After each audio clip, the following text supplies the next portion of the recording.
Cette vidéo, ça fait 5 jours que je dois la filmer et pourtant, je le fais que maintenant. Il y avait toujours quelque chose de plus important à faire, de plus urgent à faire avant. Et l'ironie, c'est que cette vidéo, elle est sur comment vaincre la procrastination. Donc j'espère que ce guide pourra vous aider et m'aider à vaincre cette sale habitude. Bonjour à tous, bienvenue. Aujourd'hui, on va voir en 5 étapes comment est-ce qu'on peut se mettre au travail et se forcer à travailler quand on ne le veut pas. La première étape pour donc vaincre la procrastination, c'est reconnaître. Qu'on puisse reconnaître que d'abord, on procrastine.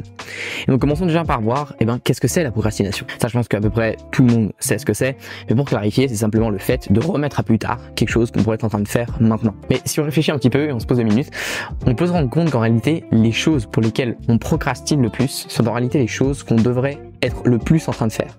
Parce que c'est souvent ces choses-là qui nous demandent le plus d'efforts, qui nous demandent le plus de sortir de notre zone de confort. Et ça, notre cerveau et nous, on veut pas. C'est inconfortant, c'est désagréable. Et donc, on les remet toujours à plus tard. Et donc, pour essayer de trouver un moyen de pallier à ce problème de procrastiner, il faut déjà reconnaître qu'on procrastine. Parce qu'on peut pas trouver une solution à un problème qui n'existe pas.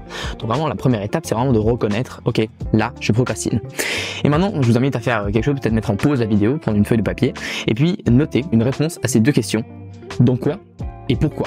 Donc, dans quoi est-ce que vous procrastinez le plus et pourquoi?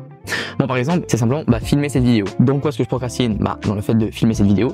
Et pourquoi est-ce que je procrastine? Parce que ça demande de l'effort, parce que c'est un petit peu désagréable, parce que je dois répéter, ça prend du temps. Il y a plein de facteurs qui font que il y a d'autres choses qui sont plus agréables et peut-être que j'estime qui sont plus urgentes à faire avant, alors qu'en réalité, le plus important, c'est vraiment que je filme cette vidéo-là. Donc voilà, je sais pas si ça vous aide à peut-être un peu vous aiguiller, mais en tout cas, essayez maintenant de prendre un moment et faites une liste de toutes les choses dans lesquelles vous procrastinez le plus. Et puis ensuite, essayez de comprendre pourquoi c'est ça. Maintenant, la deuxième étape, c'est de supprimer.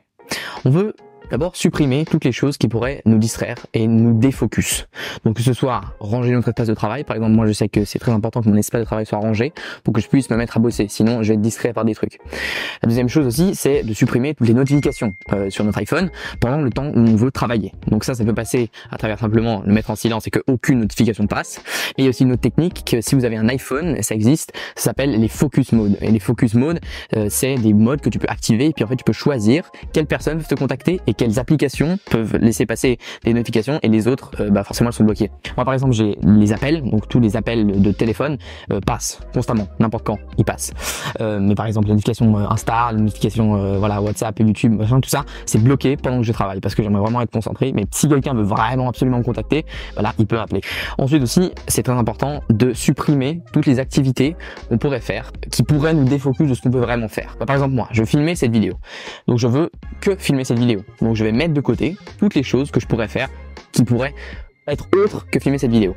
Et donc comme ça, j'ai plus le choix, je dois que filmer ça.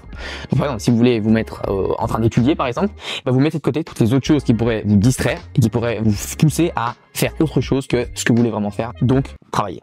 La troisième étape, c'est de planifier. Il faut qu'on comprenne dans quoi est-ce qu'on veut travailler et pourquoi on le fait pour être motivé. Moi, en tout cas, je fonctionne comme ça. Donc, il faut vraiment que je prenne du temps de réfléchir. Ok, c'est quoi mes objectifs? C'est quoi les choses que j'aimerais absolument faire? Et pour définir ces objectifs, on peut utiliser une matrice qui a été créée qui s'appelle la matrice SMART, donc S-M-A-R-T. Et puis donc SMART, ça veut dire donc S spécifique, M mesurable, A atteignable, R réaliste et T temporellement défini. Et donc l'idée c'est vraiment de pouvoir mettre tous ces facteurs, donc tous les SMART, dans nos objectifs pour qu'ils soient vraiment clairement définis et puis que ce soit pas quelque chose un petit peu de trop dans l'air. Une fois qu'on a défini nos objectifs, il faut qu'on les découpe. Donc, il faut qu'on les découpe en tâches à faire par semaine et ensuite ces tâches-là, on peut encore les découper par jour. Et en fait comme ça, on arrive vraiment à avoir un objectif clair par jour de ce qu'on veut faire dans cette journée. Et puis comme ça, on peut éviter de s'éparpiller à faire d'autres choses, des choses qu'on n'avait pas forcément prévues parce qu'on sait qu'aujourd'hui, on veut faire ça, rien d'autre. Et aussi, ça fait aussi un petit peu un lien avec l'étape qui va venir après. Mais si on planifie tout ce qu'on veut faire, on veut aussi planifier peut-être un peu plus. On veut faire plus que ce qu'on fait déjà. Parce que si on se pousse et si on est vraiment motivé à faire plus qu'on fait déjà, on va être obligé par défaut de devoir travailler, de devoir se concentrer sur les certaines tâches qu'on doit faire. Et puis en fait, c'est en se concentrant sur les choses qu'on est obligé de faire parce que sinon nos objectifs vont pas être atteints qu'on va se forcer à faire les choses et donc pas à procrastiner constamment. Et donc la quatrième étape maintenant, c'est compresser. Moi j'ai vraiment remarqué que je fonctionne purement à la pression et que si j'ai pas de deadline, qu'elle soit réelle ou artificielle, et ben simplement je ne fais pas les choses. Je sais pas si vous fonctionnez exactement de la même façon, mais je pense que on est quand même plusieurs à fonctionner comme ça. Et donc essayez de se mettre des deadlines, essayez de compresser le temps pour faire quelque chose, pour essayer d'en fait en faire plus. Parce que finalement si on veut faire plus, de nouveau comme j'ai dit avant, si on veut faire plus, et ben on va se retrouver à faire vraiment. Parce que si on remet tout le temps à plus tard, toutes les choses qu'on veut faire, on va jamais les faire. Donc en fait vraiment si on compresse tout ce qu'on veut faire en un bloc de temps très petit, et ben on va pouvoir réussir à faire les choses. Et ça c'est pas moi qui l'invente, il y a des recherches qui ont été faites là-dessus, notamment un livre qui s'appelle La loi de Parkinson. Et monsieur Parkinson explique donc qu'en réalité si on donne une période de temps à une tâche, on va prendre tout le temps qui est donné pour cette tâche.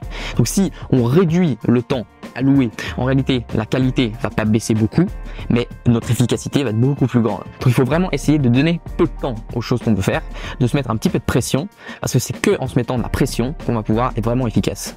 Ensuite, un petit peu dans la même idée, s'il y a quelque chose que vous voulez faire tous les jours, que ce soit par exemple faire du sport, que ce soit méditer, que ce soit manger bien, c'est beaucoup plus simple justement de les faire tous les jours plutôt que de les faire 3 fois, 4 fois par semaine. Je pense notamment au sport, c'est vraiment essayer, si vous faites du sport 3-4 fois par semaine au lieu de le faire tous les jours, vous verrez que c'est beaucoup plus facile de le faire tous les jours. Parce qu'en fait, on rentre dans une espèce de routine, ça devient une habitude, on n'a plus besoin de réfléchir si on va au sport ou si on va pas au sport, on sait que tous les jours, à une heure précise, on va au sport. Moi, par exemple, quand j'allais à l'école, tous les midis, j'allais au sport. C'était pas, je devais pas réfléchir si oui ou sinon je vais, je sais que j'y vais.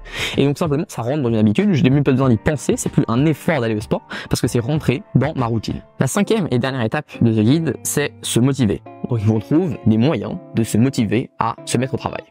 Et donc ça dépend un petit peu de quel type de personne vous êtes, mais il y a plusieurs manières. Donc par exemple, si vous êtes très compétitif, vous pouvez vous mettre en compétition avec quelqu'un, avec un ami ou quelque chose comme ça. Et comme ça, vous êtes un petit peu challengé par la compétition qui va vous pousser et vous forcer un petit peu à vous mettre au travail. Alors peut-être que vous avez peut-être la pression avec des enjeux, des contraintes. C'est-à-dire que si vous mettez une contrainte artificielle, par exemple, si je fais pas ça d'ici demain, eh ben je dois aller courir 5 km.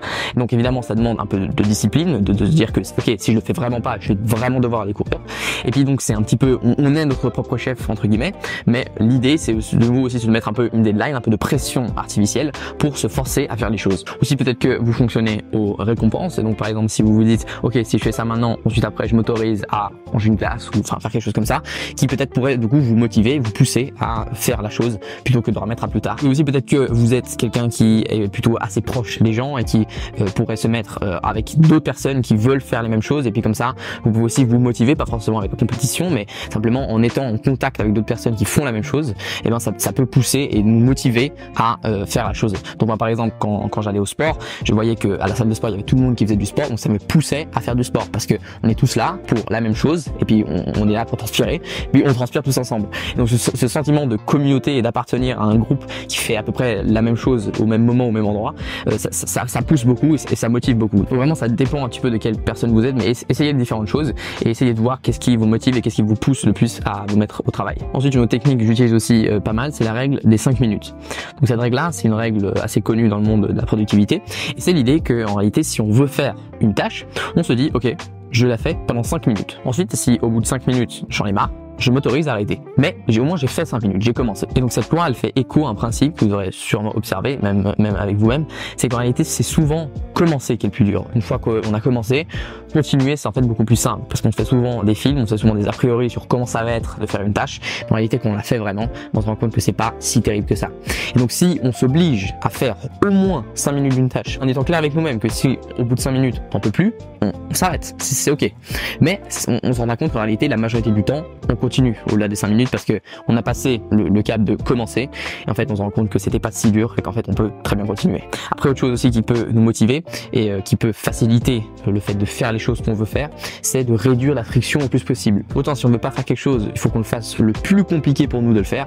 Donc par exemple si vous voulez arrêter de fumer, et ben vous jetez tous les paquets que vous avez chez vous, et puis comme ça si une fois que vous voulez fumer, vous êtes obligé de sortir de chez vous, aller au tabac, acheter un paquet, et puis ensuite ça devient beaucoup plus compliqué en fait de fumer. Et donc ça c'est le même principe principe, mais en fait à l'envers. Donc pour les choses qu'on veut faire, on veut se faciliter le plus la vie possible. Donc par exemple, moi, avec mes vidéos, c'est beaucoup plus simple. Moi, si tout mon setup est déjà fait, si mes lumières sont mises, si ma caméra est mise, si mon micro est déjà mis, j'ai qu'à m'asseoir, appuyer sur le bouton et filmer.